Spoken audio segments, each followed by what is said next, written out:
तो देखो अभी हम लोग एक नया चैप्टर स्टार्ट करेंगे जिसका नाम है पॉपुलेशन। और पॉपुलेशन का मतलब होता है number of human beings on planet earth. Planet earth पे जितने भी ह्यूमन बींग्स हैं वो किस में कंट्रीब्यूट करता है? पॉपुलेशन में। किस पॉपुलेशन में कंट्रीब्यूट करता है? Human population. तो पॉपुलेशन वर्ड यहाँ पे ह्यूमन बींग के लिए यूज हो रहा है, बाकी अदर एनिमल्स के लिए यूज नहीं हो रहा है। ठीक है, तो यहाँ बाकी अदर एनिमल का भी अगर हम लोग चेक करेंगे तो उसमें भी पॉपुलेशन वर्ड ही यूज होगा, लेकिन यहाँ पे हम लोग किसके पॉपुलेशन के बारे में पढ़ने वाले हैं? ह्यूमन पॉपुलेशन के बारे में। और ह्यूमन पॉपुलेशन मतलब हो गया नंबर ऑफ इंडिविजुअल जो कि इस प्लानिट अर्थ पे है। नंबर ऑफ ह्यूमन, जो नंबर ऑफ इंडिविजुअल जो कि किस फॉर्म में है? ह्यूमन फॉर्म में। अदर एनिमल का बात नहीं कर रहे हम लोग, एंड ह्यूमन बींग का बात कर रहे हैं। तो नंबर ऑफ इंडिविजुअल को क्या बोलते हैं? पॉपुलेशन बोलते हैं।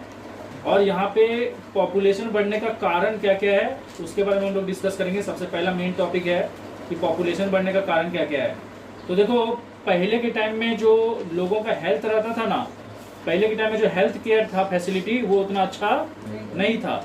तो ज़्यादातर लोग ना बीमार होकर मर जाते थे, लेकिन आजकल हर बीमारी का इलाज निकल गया है, जिसके कारण जो डेथ रेट है ना, आदमी का जो मरने का जो क्वांटिटी है वो क्या हो गया? कम हो गया है।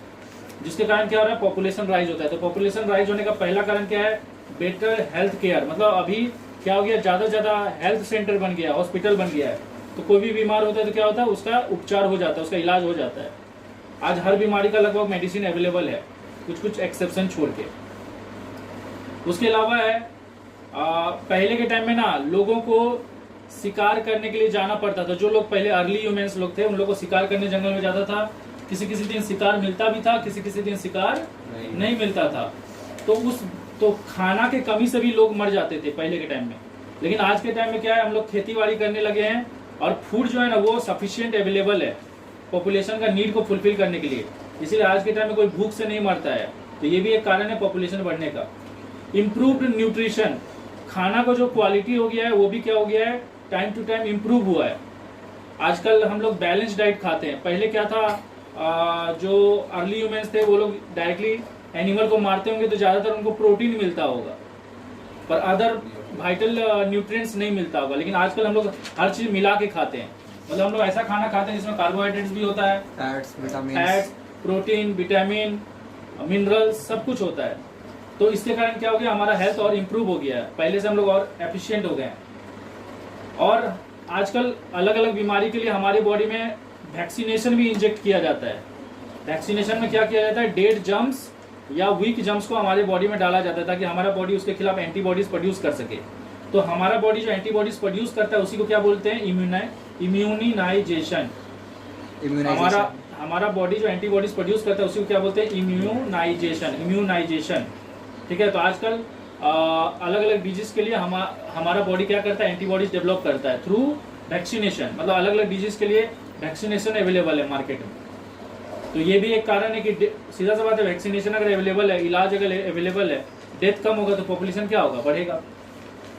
उसके अलावा पॉपुलेशन बढ़ने का और एक कारण क्या है? Fewer infant death. पहले के टाइम में क्या होता था? उतने सारे टेक्नोलॉजी अवेलेबल नहीं थे बच्चों को डिलीवरी करवाने के लिए। आजकल तो ऑपरेशन करवा के भी मदर का डिलीवरी करवाया जा सकता है। मतलब बेबी को मदर का यूटेरस से बाहर निकाला जा सकता है। और लेकिन पहले के टाइम में इतना टेक्नोलॉजी एडवांस नहीं था। तो पहले ऐसा भी होता था कि बच्चों को जन्म देते थे, मदर या बच्चा दोनों ही मर जाते थे। तो पहले बच्चों का मरने का चांस भी बहुत ज़्यादा रहता था, क्योंकि जब एक बच्चा पैदा भी होता था तो उसको वो लोग उतने हाइजीनिक सिचुएशन में नहीं रहते थे।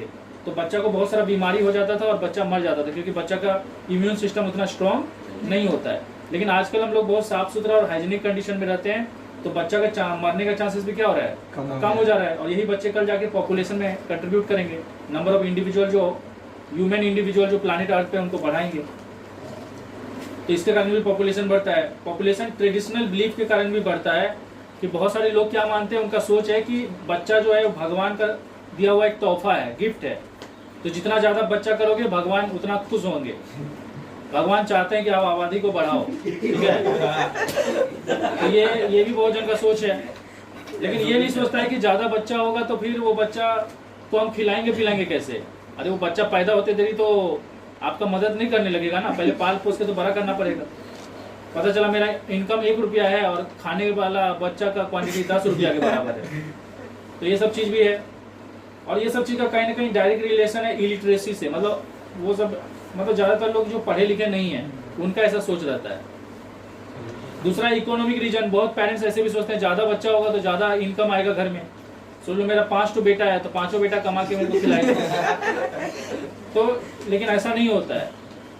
अरे क्योंकि देखो ज़्यादा बच्चा होगा तो जॉब का भी तो शॉर्टेज होगा ना, जॉब नहीं मिलेगा। आजकल सब कोई बोलते रहता है अनएम्प्लॉयमेंट, जॉब नहीं मिल रहा है। तो सीधा सा बात है, अगर आपका आबादी ज़्यादा रहेगा और जॉब कम रहेगा तो सबको जॉब नहीं मिलेगा। तो ये लोग ऐसी इनकम नहीं रहेगा तो खाना नहीं मिलेगा, रहने के लिए घर नहीं मिलेगा, तो ऑटोमेटिक तो मरेंगे ही ना। तो इकोनॉमिक रीजन भी है पॉपुलेशन बढ़ने का, क्योंकि अभी भी लोगों का सोच है कि ज़्यादा बच्चा मतलब ज़्यादा पैसा आएगा, इकोनॉमिक मतलब घर का इनकम स्टैंडर्ड बढ़ेगा, हाँ इनकम बढ़ेगा। डिजायर फॉर मेल चाइल्ड, ये भी एक कारण है पॉपुलेशन बढ़ने का। बहुत आदमी क्या चाहते हैं, बहुत फैमिली मेंबर क्या चाहते हैं कि एक बेटा हो जाता, उस बेटा के होने के चक्कर में 10 बेटी हो गया। तो इस बार मन्नत रखे हैं बेटा होगा,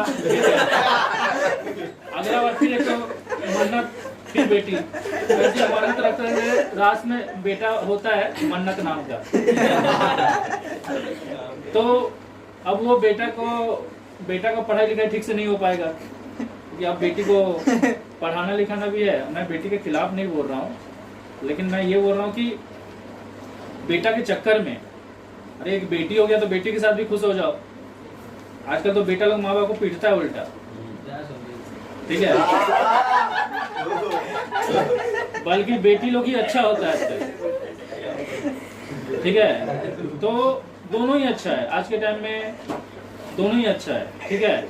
और आप अपने आप को इतना कैपेबल बना लो कि आप जब बूढ़े हो जाओ तो आप अपना बेटा के भरोसे क्यों रहोगे। अरे कल जाके बेटा अगर होगा ना तो वो आपका प्रॉपर्टी से हिस्सा ही लेगा, वो रिटर्न में आपको देगा कि नहीं वो गारंटी नहीं है। तो आप इतना कमा लो कि कल जाके अगर आप अपना बेटी का शादी भी कर दो तभी आपके पास इतना पैसा रहेगा कि कम से कम एक नौकर चाकर रख के आपका बुढ़ापा चल जाए और आप टिकट को फिनाले हो सके। तो ये सारा कारण समझ में आया पॉपुलेशन बढ़ने का। अब देखो पॉपुलेशन बढ़ने से क्या क्या प्रॉब्लम है। पॉपुलेशन बढ़ने से बहुत सारा प्रॉब्लम अराइज होगा। सबसे पहला अराइज होगा फूड क्राइसिस, क्योंकि जैसे जैसे पॉपुलेशन बढ़ेगा तो जो फूड जो है ना वो ह्यूमन का जो नीड है उसको फुलफिल नहीं कर पाए। क्योंकि आजकल क्या हो रहा है ना, लोग खेती बाड़ी कम करना चाहते हैं, सबको IAS ऑफिसर ही बनना है, सबको इंजीनियर और डॉक्टर ही बनना है, तो खेती होगा ही नहीं। अरे खेती करने वाले का क्वांटिटी कम होते जा रहा है और खाने वाला का क्वांटिटी क्या हो रहा है, बढ़ रहा है। और इसीलिए आजकल सब खाना सबको रेडीमेड मतलब जल्दी बनाने के लिए केमिकल इंजेक्ट कर दिया जा रहा है। वो केमिकल इंडायरेक्टली आपको मारेगा ना। तो लॉन्ग टर्म में क्या होगा, पॉपुलेशन सोच लो 10 है और खाने के लिए सिर्फ 1% के बराबर है, तो धीरे धीरे फूड के ऊपर इफेक्ट पड़ेगा। फूड के ऊपर कैसे इफेक्ट पड़ेगा देखो, क्योंकि पॉपुलेशन जो बढ़ रहा है ना वो ज्योमेट्रिक प्रोग्रेशन में बढ़ रहा है। मतलब देखो 1 से 2, 2 से 4, 4 से 8, 8 से 16 पॉपुलेशन ऐसे बढ़ रहा है। लेकिन फूड का जो क्वांटिटी बढ़ रहा है, फूड का जो प्रोडक्शन बढ़ रहा है वो अरिथमेटिकली बढ़ रहा है। 1 से 2, फिर 2 से 4 नहीं हो रहा है, 2 से 3 हो रहा है। तो फूड जो है वो 1, 2, 3, 4 प्रोसेस में बढ़ रहा है। समझ में आया कि नहीं। और पॉपुलेशन जो है ना वो उसका डबल रेट में बढ़ रहा है। 1 का 2, 2 का 4, 4 का 8, 8 का 16। मतलब सोचो पहले एक आदमी के लिए खाना था, फिर 2 आदमी के लिए भी खाना है, फिर 4 आदमी के लिए, देखो 3 ही आदमी के लिए खाना है तो 4 आदमी का खाना, एक आदमी को भूखा रहना पड़ेगा। फिर 8 आदमी जब हो जाएगा तो 4 ही आदमी का खाना है। जब 16 आदमी हो जाएगा तो सिर्फ 5 ही आदमी का खाना है, 11 आदमी भूखा रहेगा। तो फूड का शॉर्टेज होने लगेगा ग्रेजुअली, क्योंकि फूड का जो प्रोडक्शन है वो अरिथमेटिकली हो रहा है, एक एक करके बढ़ रहा है। और इसमें क्या होता जा रहा है, डबल होते जा रहा है पॉपुलेशन। जब पॉपुलेशन बढ़ेगा तो ड्रिंकिंग वाटर पे भी प्रॉब्लम आएगा, क्योंकि आबादी ज़्यादा होगा तो पानी का कंजप्शन भी तो बढ़ेगा ना। और पानी का कंजप्शन बढ़ेगा तो हर इंसान को पानी नहीं मिलेगा पीने के लिए। आज भी आप देखते हो कि बड़े बड़े सिटी में पानी नहीं मिलता है, उनके यहाँ पे वो म्यूनसिपालिटी की तरफ से पानी सप्लाई किया जाता है और वहाँ पे भी कितना झगड़ा उगड़ा होता है पानी पीने के लिए। और आजकल तो रेलवे वेलवे में भी देख रहे हो कि पानी बिक रहा है।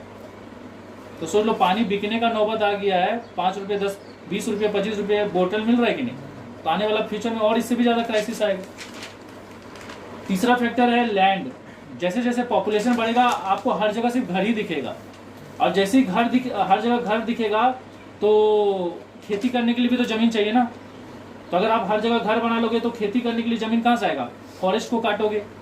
आप फॉरेस्ट को काटोगे तो क्या क्या इफेक्ट होगा देखो। फॉरेस्ट ना रेनफॉल में कंट्रीब्यूट करता है, क्योंकि वो इवापोरेशन ट्रांसपिरेशन सबसे ज्यादा करता है। और फॉरेस्ट के कारण ही ऑक्सीजन है, पेड़ के कारण ही ऑक्सीजन है।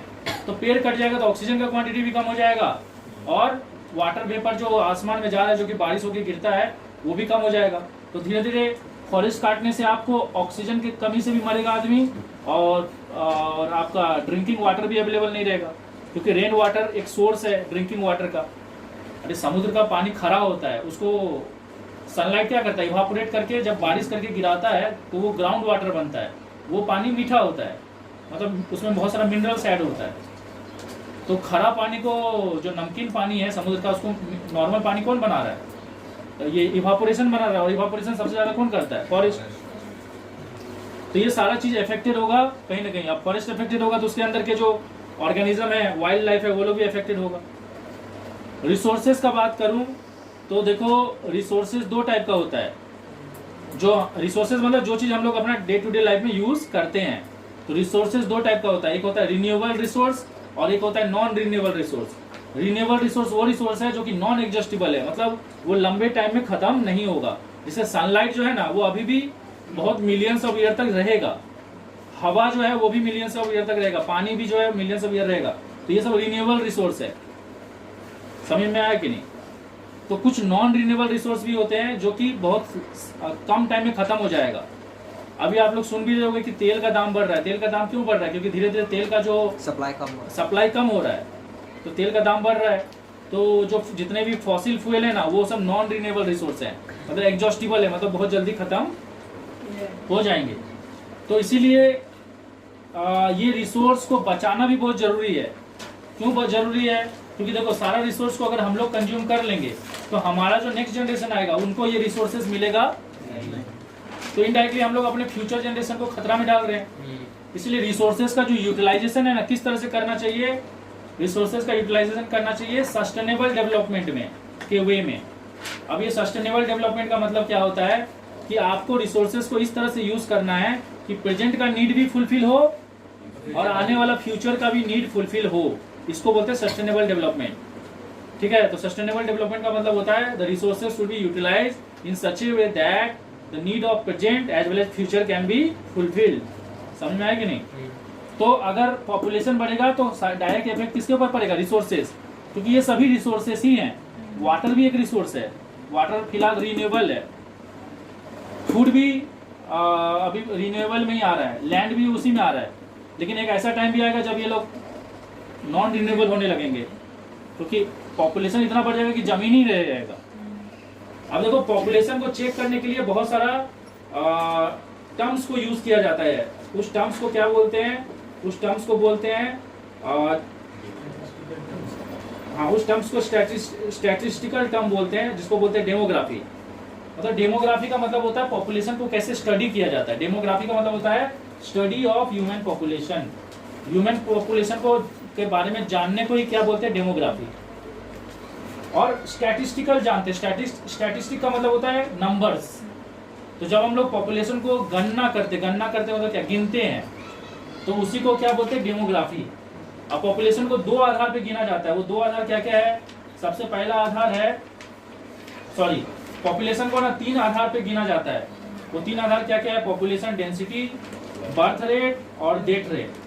पॉपुलेशन डेंसिटी का मतलब होता है, उसमें हम लोग क्या चेक करते हैं कि हर साल हर 1 किलोमीटर स्क्वायर में कितना आदमी बढ़ा, नंबर ऑफ इंडिविजुअल पर किलोमीटर स्क्वायर। इसके आधार पे चेक करते हैं कि पॉपुलेशन बढ़ रहा है कि घट रहा है। मान लो कि हमारे एरिया में पहले 1 किलोमीटर स्क्वायर में मान लो कि 20 आदमी रहता था, आज उस 1 किलोमीटर स्क्वायर में 100 आदमी रहता है, तो पॉपुलेशन बढ़ा ना। तो इसमें हम लोग पॉपुलेशन बढ़ने को कैसे चेक किए? पॉपुलेशन डेंसिटी से। तो पॉपुलेशन डेंसिटी क्या होता है? कितने इंडिविजुअल है पर किलोमीटर स्क्वायर। दूसरा तरीका क्या है पॉपुलेशन को चेक करने का? उसको बोलते हैं बर्थ रेट। बर्थ रेट को बोलते हैं नैटेलिटी। नैटेलिटी का मतलब होता है कि 1000 पीपल में कितना नया बच्चा पैदा हुआ है हर साल। मान लो मैं 1000 लोगों का घर में जाके पूछा, और 1000 लोगों का घर में मान लो कि 1000 में से 900 लोगों का घर में बच्चा हुआ है, एक बच्चा हुआ है, तो उससे ये पता चल जाएगा ना कि 1000 में कितना बच्चा पैदा हुआ, तो 1000 में कितना बच्चा पैदा हुआ 900, तो उससे एक परसेंटेज पता चल जाएगा कि कितना पॉपुलेशन बढ़ा है। तो ये हो गया बर्थ रेट। उसी की तरह से डेथ रेट को भी चेक किया जाएगा, क्योंकि जरूरी तो नहीं कि सिर्फ पैदा ही होगा, मरेगा भी ना। जो लोग बूढ़े हो चुके हैं मरेंगे, जो बीमार है वो मरेंगे। तो डेथ रेट को क्या बोलते हैं? मोर्टेलिटी। मोर्टेलिटी में होता है कि कितना डेथ हुआ 1000 पीपल में। तो अगर मैं सोच लो 1000 घर गया और मैं पता किया कितना जन मरा है, तो सोच लो पता चला कि 800 लोग मरा है। तो इससे ये पता चलेगा कि पॉपुलेशन क्या हो रहा है, बढ़ रहा है। कैसे बढ़ रहा है? देखो, मैं जब 1000 लोगों का घर गया, पूछा कितना बच्चा हुआ, तो बोले 900। मैं जब 1000 लोगों का घर गया और पूछा कितना मरा, तो बोले 800। तो 100 ऐड हुआ ना। और अगर सोच लो कि उल्टा होता, 800 पैदा होता और 900 मर जाता, तो पॉपुलेशन घट रहा है। तो ये सब कुछ तरीका है जिससे पॉपुलेशन का ग्रोथ को स्टडी किया जाता है। और पॉपुलेशन का ग्रोथ को स्टडी करने को क्या बोलते हैं? डेमोग्राफी। और जब हम लोग किस चीज में स्टडी करते हैं इसको? नंबर्स में। सिर्फ नंबर्स में ही नहीं, ग्राफ में स्टडी करते हैं या पाई चार्ट में। जब कोई चीज को पाई चार्ट में रिप्रेजेंट किया जाता है ना, कि इंडिया का पॉपुलेशन है इतना 30%, चाइना का पॉपुलेशन है इतना 40%, पाई चार्ट बोलते हैं इसको पाई चार्ट बोलते हैं। और ग्राफ में भी किया जाता है, जैसे ये आपका बार ग्राफ बनाया जाता है कि आज 2007 में आपका पॉपुलेशन था मान लो 1 बिलियन, 2020 में हो गया 2 बिलियन। तो इस टाइप का भी स्टडी को क्या बोलते हैं? स्टैटिस्टिक। मतलब ग्राफिकली स्टडी करना या टेबल के फॉर्म में स्टडी करना या पाई चार्ट में स्टडी करना। तो ये सब तरीका से स्टडी करने को डेमोग्राफी बोलते हैं। और डेमोग्राफी करने के लिए 3 क्राइटेरिया को फॉलो किया जाता है। पहले तो पॉपुलेशन डेंसिटी देखा जाता है कि पर किलोमीटर स्क्वायर में कितना आदमी बढ़ रहा है, घट रहा है। बर्थ रेट देखा जाता है जिसको नाटलिटी बोलते हैं। डेथ रेट बोलते हैं जिसको डेथ रेट देखा जाता है, जिसको मोर्टेलिटी बोलते हैं। ये सारी चीज़ों को समझ में आ रहा है। तो देखो, पॉपुलेशन को कंट्रोल करना भी बहुत ज़रूरी है, नहीं तो जितना भी रिसोर्सेस है वो नंबर ऑफ पर्सन के, मतलब हर इंडिविजुअल के लिए जो रिसोर्सेज अवेलेबल है वो खत्म हो जाएगा। मतलब कुछ लोगों को रिसोर्सेज मिलेगा और कुछ लोगों को रिसोर्सेज नहीं मिलेगा। और फाइनली क्या होगा? जिनको रिसोर्सेज नहीं मिलेगा वो धीरे धीरे मरेंगे। तो हम लोग तो चाहेंगे ना कि हमारा नीड भी फुलफिल हो और हमारे आने वाला फ्यूचर भी जो है वो भी, उनका भी नीड फुलफिल हो और वो भी अच्छा से ज़िंदगी जी सके। ऐसा कोई माँ बाप तो नहीं होगा कि बोलेगा नहीं हम मजा कर लेते, ज़िंदगी जी लेते, सारा रिसोर्सेज खा पी के हजम कर देते हैं, मेरा बेटा बेटी लोग भूखा नल्ला घूमेगा रोड में, कोई फर्क नहीं पड़ता, कोई फर्क नहीं पड़ता। ये तो ऐसा कोई माँ बाप नहीं सोचेगा। हर कोई चाहेगा कि मैं, अरे हर माँ बाप क्या चाहता है कि इतना प्रॉपर्टी अर्जित करो कि मेरा आने वाला जनरेशन भी अगर कुछ ना कर पाए तब भी खा पी के जिंदगी काट सके। अच्छा चाहता है अपना आने वाला जनरेशन का। तो इसलिए पॉपुलेशन को कंट्रोल करना जरूरी है। और पॉपुलेशन को कंट्रोल करने के लिए पॉपुलेशन का एजुकेशन देना भी जरूरी है। तो पॉपुलेशन एजुकेशन में सबसे पहला, पॉपुलेशन एजुकेशन में आपको ये सब चीज़ पढ़ाया जाएगा कि मतलब ये जो भी पॉपुलेशन का क्या क्या, मतलब पॉपुलेशन का क्या क्या प्रॉब्लम्स है, मतलब पॉपुलेशन बढ़ने से क्या क्या चीज़ का क्या क्या प्रॉब्लम फेस कर सकते हैं हम लोग। जैसे कि हम जनरली आपको बता भी चुके हैं कि फॉरेस्ट एरिया गायब हो जाएगा। फॉरेस्ट गायब होगा तो ऑक्सीजन का क्वांटिटी घट जाएगा, नेचुरल रिसोर्सेज का, हाँ, जो ग्राउंड वाटर है उसका क्वांटिटी घट जाएगा क्योंकि आपका रेनफॉल ही नहीं होगा, रिसोर्सेज खत्म हो जाएगा। तो ये सब चीज़ के लिए बच्चों को पॉपुलेशन के बारे में एजुकेशन कराना बहुत ज़रूरी है। अब देखो, पॉपुलेशन कंट्रोल करने के लिए गवर्नमेंट ने कुछ क्राइटेरिया सेट किया है कि जैसे मैरिज करने का एज कितना रखा है, लड़कियों के लिए रखा है 18 साल और लड़कों के लिए रखा है 21 साल, ताकि कम से कम इतना एज तक पॉपुलेशन तो ना बढ़े। अब कोई लड़का लड़की 13-14 ईयर में शादी कर लेगा और तभी से बच्चा लेके हो जाएगा तो फिर पॉपुलेशन ज़्यादा बढ़ेगा। तो इसलिए एज गैप बनाया गया है। अब प्लस जो कम एज में बच्चा कंसीव करता है वो उनका बॉडी उस चीज़ के लिए रेडी भी नहीं रहता है, क्योंकि इस चीज़ में बहुत सारा बॉडी में हार्मोनल चेंजेस होता है। ये बहुत ज़्यादा ही पेनफुल प्रोसेस है, स्पेशली फॉर गर्ल्स। जो गर्ल्स वो फॉइटस को अपने पेट में, अपने यूटेरस में 9 मंथ तक रखता है तो उस दौरान में बहुत सारे प्रॉब्लम आते हैं, बहुत सारे कॉम्प्लिकेशन आता है। सिर्फ बच्चे को नहीं आता है, उस गर्ल को भी आ सकता है। ज़्यादा खतरनाक सिचुएशन में डेथ भी हो सकता है। तो इसलिए एक एज रखा गया ताकि अगर गर्ल्स, इस एज ग्रुप में क्या होता है, गर्ल्स फिजिकली इतना कैपेबल रहता है कि वो अपना फॉइटस को अपना यूटेरस में रख सकता है और डिलीवर कर भी सकती है। और देखो, पॉपुलेशन को कंट्रोल करने का दूसरा तरीका क्या सेट किया गया कि पहला बच्चा और दूसरा बच्चा के बीच में स्पेस मेंटेन करना है, ज़्यादा से ज़्यादा स्पेस। मान लो पहला बच्चा अगर अभी हुआ है तो दूसरा बच्चा कम से कम 6-7 साल बाद हो या 2-3 साल बाद हो। ताकि दोनों के बीच में स्पेस होगा तो पॉपुलेशन का जो ग्रोथ है वो भी क्या होगा, कंट्रोल होगा। तीसरा तरीका है फैमिली प्लानिंग। फैमिली प्लानिंग में क्या देखा जाता है, फैमिली प्लानिंग बोलता है कि आपको स्मॉल फैमिली बनाना है। जैसे हमारे इंडिया में बोला जाता है हम दो हमारे दो, समझ में आया कि नहीं? मतलब पत्नी पति और 2 बच्चा। लेकिन जैसे जैसे पॉपुलेशन बढ़ रहा है तो हम दो हमारे एक भी हो सकता है, और आने वाला फ्यूचर में हम 2 और कुछ नहीं, ये भी हो सकता है। तो देखो इसीलिए ना ये जो फैमिली प्लानिंग है ना, इसको एक ट्राइंगल से रिप्रेजेंट किया था, रेड कलर का ट्राइंगल। यहाँ पे हम रेड कलर नहीं यूज किए हैं, पर ये रेड कलर का ट्राइंगल होता है और इसका तीनों कॉर्नर ना अलग अलग चीज को रिप्रेजेंट करता है, जिसमें से एक कॉर्नर किसको रिप्रेजेंट करता है, स्मॉल फैमिली। तो फैमिली प्लानिंग के हिसाब से आपको छोटा फैमिली बनाना है। दूसरा कॉर्नर क्या रिप्रेजेंट करता है कि जो भी बच्चा होगा ना, और जो भी मदर बच्चा को डिलीवर करेगी, उस बच्चा और उस मदर को अच्छा खासा न्यूट्रिशन देना चाहिए। तो अगर आप सरकारी हॉस्पिटल में बच्चा को डिलीवर करते हो तो आपको आंगनबाड़ी के तरफ से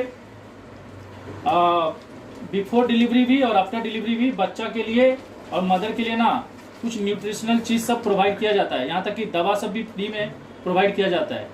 समझ में आया कि नहीं? तो ये आ गया इसका ट्राइंगल का सेकेंड कॉर्नर जो है, वो बच्चा और माँ को अच्छा न्यूट्रिशन मिलना चाहिए, अच्छा खाना मिलना चाहिए, उस पर फोकस करता है। तीसरा कॉर्नर किसको फोकस करता है कि बच्चा को सारा इम्यूनाइजेशन मिलना चाहिए, मतलब सारा वैक्सीनेशन प्रोवाइड कराना है। मतलब जो भी बच्चा पैदा होगा उसको सारा वैक्सीनेशन प्रोवाइड कराना है, ताकि जब वो बच्चा जन्म ले तो उसको कोई भी डिजीज से प्रॉब्लम ना हो और वो बच्चा एक हेल्दी वे में ग्रोथ कर सके। तो इसीलिए जब भी कोई बच्चा पैदा होता है तो गवर्नमेंट की तरफ से उसको फ्री में बहुत सारा वैक्सीनेशन लगता है, बहुत सारा टीका लगता है। यहाँ तक कि ओरल रिहाइड्रेशन भी दिया जाता है, मतलब जैसे पोलियो दिया जाता है, ताकि उसको पोलियो जैसा डिजीज ना हो। समझ में आया कि नहीं? तो ये तीनों कॉर्नर अलग अलग चीज को रिप्रेजेंट करता है फैमिली प्लानिंग का। स्मॉल फैमिली बनाना है, बच्चा और माँ को अच्छा न्यूट्रिशन देना है, और बच्चा को वो हर दवा देना है जिससे उसका इम्यून सिस्टम स्ट्रांग हो। अब देखो उसके अलावा बहुत सारा कॉन्ट्रासेप्टिव भी है। तो कॉन्ट्रासेप्टिव किसके किसके लिए? मैन और वुमेन दोनों के लिए है। और ये मैन एंड वुमेन का जो भी रिप्रोडक्टिव ऑर्गन है उसको कवर करने के लिए है, ताकि जो मेल गैमेट है वो फीमेल गैमेट तक पहुंच ना सके। तो इस मेथड को बोलते हैं बैरियर मेथड। समझ में आया कि नहीं?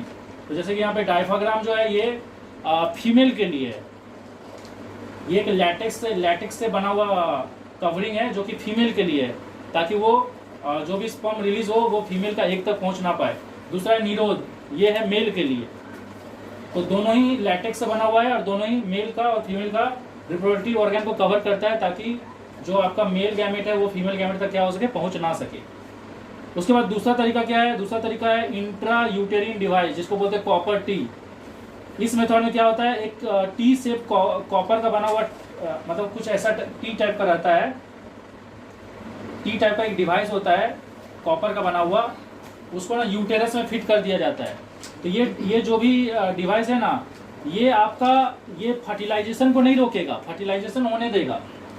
लेकिन फर्टिलाइजेशन होने का देखो, फर्टिलाइजेशन कहाँ पे होता है? ये ओवारी है, ओवारी से जो आपका फेलोपियन ट्यूब है यहाँ पे फर्टिलाइजेशन होता है, और यहाँ से जो भी एक फर्टिलाइज होता है वो कहाँ पहुँचता है फाइनली? यूटेरस में पहुँचता है इम्प्लांटेशन के लिए। क्या बन के पहुँचता है? ब्लास्टोसिस्ट बन के।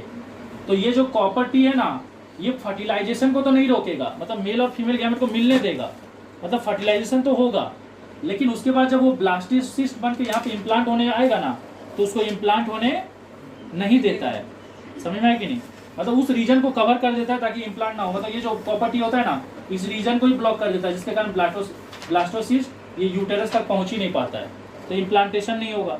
तो भले एक फर्टिलाइज हो जाएगा लेकिन इम्प्लांट नहीं होगा, और इम्प्लांट नहीं होगा तो प्रेगनेंसी स्टार्ट नहीं होगा, क्योंकि इम्प्लांटेशन के बाद ही बोला जाता है कि पर्सन क्या है, प्रेग्नेंट है। क्योंकि जब एक बार ये ब्लास्टोसिस्ट यहाँ इम्प्लांट हो जाता है तो ब्लास्टोसिस्ट और यूटेरस का वॉल के बीच में बहुत सारा ब्लड वेसल बनता है, जिसको क्या बोलते हैं? जिसको बोलते हैं आपका यूटेरस लाइनिंग, जिसको बोलते हैं प्लेसेंटा, जिसको प्लेसेंटा बोलते हैं। और प्लेसेंटा जैसी क्रिएट होगा यहाँ पे, मतलब जैसी ब्लास्टोसिस्ट मतलब एम्ब्रॉय और यूटेरस का बीच में कांटेक्ट होगा, तो वहाँ पे जैसी प्लेसेंटा बनेगा, तो प्लेसेंटा क्या करता है? हार्मोन प्रोड्यूस करता है, आपका एस्ट्रोजन और प्रोजेस्टेरॉन, और जिसका प्रेजेंस यूरिन में बताता है कि वो पर्सन प्रेग्नेंट है। लेकिन ये तो इम्प्लांट ही नहीं होगा ना, और इम्प्लांट नहीं होगा तो फर्दर जो एम्ब्रॉय का ग्रोथ है, ब्लास्टोसिस्ट का ग्रोथ है, वो होगा ही नहीं। तो ये एक दूसरा तरीका है। तीसरा तरीका क्या है? तीसरा तरीका है ओरल तरीका, ओरल पिल्स। तो अगर सोच लो कि बाई चांस कॉन्ट्रासेप्शन यूज नहीं हुआ है और पर्सन प्रेग्नेंट हो सकता है, ठीक है, मेल गैमेट सोच लो फीमेल गैमेट से मिल चुका है या मिलने वाला है, तो उस सिचुएशन में ना ओरल पिल्स यूज किया जाता है। ओरल पिल्स क्या करता है? ओरल पिल्स कुछ हार्मोनल चेंजेस कर देता है फीमेल का बॉडी में, जिसके कारण ना फीमेल का बॉडी जो होता है, फीमेल का बॉडी में जो ओवारी होता है ना, वो एक प्रोड्यूस ही नहीं करता है। अब देखो अगर स्पर्म चले भी गया अंदर तो एक तो प्रोड्यूस ही नहीं हुआ, तो स्पर्म जाके भी किसी को फर्टिलाइज नहीं करेगा, तो प्रेगनेंसी नहीं होगा। समझ में आया कि नहीं? तो ये मेथड में क्या किया जाता है? एक फीमेल के बॉडी में हार्मोनल चेंजेस किया जाता है। ओरल पिल्स तो कुछ ये टैबलेट्स फॉर्म में रहते हैं, तो इसको कंज्यूम किया जाता है। तो इसको कम से कम 24 आवर के अंदर कंज्यूम कर लेना है, नहीं तो उसके बाद अगर कंज्यूम करेगा तो प्रेगनेंसी होने का चांसेस बढ़ सकता है। तीसरा तरीका है, नेक्स्ट तरीका है सर्जिकल मेथड। सर्जिकल मेथड में क्या किया जाता है? ये जो है ना, ये सब टेम्पोररी सोल्यूशन है, मतलब ये हमेशा के लिए आपका प्रेगनेंसी को नहीं रोकेगा, जब तक आप इसको यूज करोगे तब तक रोकेगा। लेकिन ये जो सर्जिकल मेथड है ना, ये परमानेंट सॉल्यूशन है, मतलब उसके बाद एक लड़का या लड़की, लड़का का ना स्पर्म फीमेल गैमेट तक पहुंच सकता है और ना लड़की का ओवम लड़की का अंदर जो ओवम प्रोड्यूस होगा वो मेल गैमेट से मिल पाएगा। मतलब ये परमानेंट सॉल्यूशन है, जिसमें लड़की में क्या किया जाता है? ट्यूबेक्टोमी। ट्यूबेक्टोमी में क्या होता है? उसका फैलोपियन ट्यूब को ना काट दिया जाता है।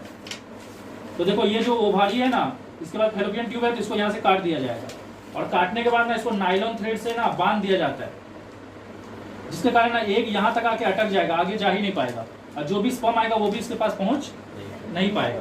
तो ये परमानेंट तरीका है, ठीक है। नेक्स्ट तरीका है वैसोक्टोमी। तो ट्यूबेक्टोमी जो होता है वो फीमेल में होता है, उसका फैलोपियन ट्यूब का काट दिया जाता है। वैसोक्टोमी जो होता है मेल में होता है, उसका भास्ट डिफरेंस को काट दिया जाता है। तो मेल में जो भास्ट डिफरेंस होता है जो कि उसको यूरेथ्रा तक ले जाता है, स्पर्म को यूरेथ्रा तक ले जाता है टेस्टिस से, तो इस भास्ट डिफरेंस को ही काट दिया जाता है, ताकि जो स्पर्म प्रोड्यूस हो वो आगे जा ही ना पाए यूरेथ्रा तक, और यूरेथ्रा तक जाएगा नहीं तो निकलेगा नहीं, और निकलेगा नहीं तो फीमेल रिप्रोडक्टिव पार्ट में एंटर नहीं करेगा और फीमेल गैमेट तक नहीं पहुंच पाएगा। तो ये लड़का लड़की कोई भी ऑपरेशन करवा सकता है, लेकिन ये परमानेंट है। समझ में आए कि नहीं? अगर इन सब तरीका के अलावा अगर सोच लो किसी कारण से एक लड़की जो है वो प्रेग्नेंट हो जाती है, लेकिन वो उस बच्चा को नहीं रखना चाहती है, तो एक लास्ट ऑप्शन बचता है, मतलब सोच लो वो प्रेग्नेंट हो चुकी है, तो उसके बाद ये सारा तरीका तो काम नहीं करेगा, तो उसके पास एक ही तरीका रहता है जिसको बोलते हैं एबॉर्शन, ठीक है। लेकिन एबॉर्शन करने का भी टर्म्स एंड कंडीशन है कि एबॉर्शन ना 5 महीना के अंदर करना है, क्योंकि 5 महीना के बाद का जो बच्चा होता है ना वो कॉन्शियस हो जाता है। तो कॉन्शियस मतलब वो अवेयर हो जाता है कि वो भी एक लिविंग एंटिटी है, उसके अंदर फीलिंग सब आने लगता है। तो अगर आप उसको 5 महीना के बाद अगर उसको, क्योंकि इस तरीका में क्या कहता है, उसको जबरदस्ती मार के बॉडी से निकाल दिया जाता है, बहुत गंदा तरीका है ये, मतलब जबरदस्ती यूटेरस का वाल से उसको निकाल के फोर्सिवली ऑपरेशन करके उसको बॉडी से बाहर निकाल दिया जाता है। तो 5 महीना के बाद से मना किया जाता है, क्योंकि 5 महीना के बाद जो बेबी रहता है ना, वो एक तरह से पूरी तरह से डेवलप रहता है। अगर वो किसी कारण से 6ठा महीना में डिलीवर भी हो जाए ना, तो उस बेबी को बचाया जा सकता है, लेकिन उसको प्रॉपर केयर में रखना पड़ेगा 9 महीना तक। हाँ, मतलब उसको ऑक्सीजन चैम्बर में रखना पड़ेगा। लेकिन उससे पहले जो बेबी रहता है तो इसलिए गवर्नमेंट की तरफ से लीगल कब तक है? 5 महीना तक ही है। समझ में आए कि नहीं? ये जरूरी नहीं है। तो देखो ये बहुत सारा कारण से हो सकता है। पहला एक कारण ये भी हो सकता है कि सोच लो कि डॉक्टर चेक किया बेबी को और देखा कि बेबी ना ठीक से डेवलप नहीं हुआ है, मतलब कल जाके अगर ये बेबी इस दुनिया में आएगा भी तो एबनॉर्मल रहेगा, तो इसलिए उस बेबी को 5 मंथ से पहले क्या किया जाता है, लेकिन इसमें पति और पत्नी दोनों का सहमति होना चाहिए, तभी जाके उसको निकाला जाता है। समझ में आया कि नहीं? तो ये लास्ट ऑप्शन बचता है जिसको बोलते हैं एबॉर्शन।